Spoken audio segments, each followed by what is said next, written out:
మొత్తానికి ఎన్డీఏ పుణ్యమాని అమరావతి ముందుకు కదిలింది. ఈ ప్రయాణంలో ఎన్నో వందల మైళ్ళ దూరం ముందుకెళ్ళాలి. ఇది తొలి అడుగు. నిన్న జరిగిన బహిరంగ సభ చాలా గొప్ప,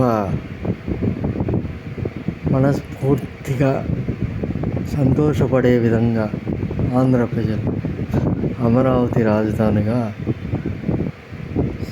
సంతోషంగా అంగీకరించిన విషయం అన్ని ప్రాంతాల నుంచి బస్సుల్లో, వారి వారి వాహనాల్లో వారే ఖర్చు పెట్టుకొని వేదికకు వచ్చిన సందర్భాన్ని బట్టి అర్థమవుతుంది.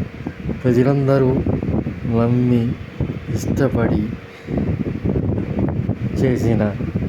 చేసుకుంటున్న పండగ అమరావతి రాజధాని.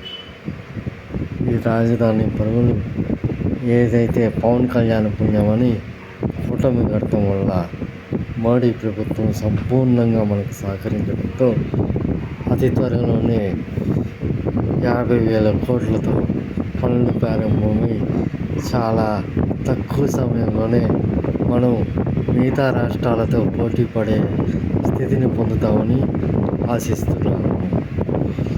అంతేకాకుండా గత ప్రభుత్వానికి శ్మశానమని, అమరావతి పీడిభూమని నోటుకొచ్చినట్టు మాట్లాడిన వారందరికీ ఈ సభ ఒక చెంప పెట్టు లాంటిదని తెలియజేస్తున్నాను.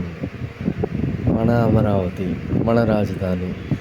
ఇప్పటికైనా ప్రభుత్వం వెంటనే ఢిల్లీలో పార్లమెంట్ సమావేశం జరిపి అమరావతిని గెజిటెడ్ నోటిఫికేషన్ రాజధానిగా ప్రకటిస్తూ చేయాలని కోరుకుంటున్నాను.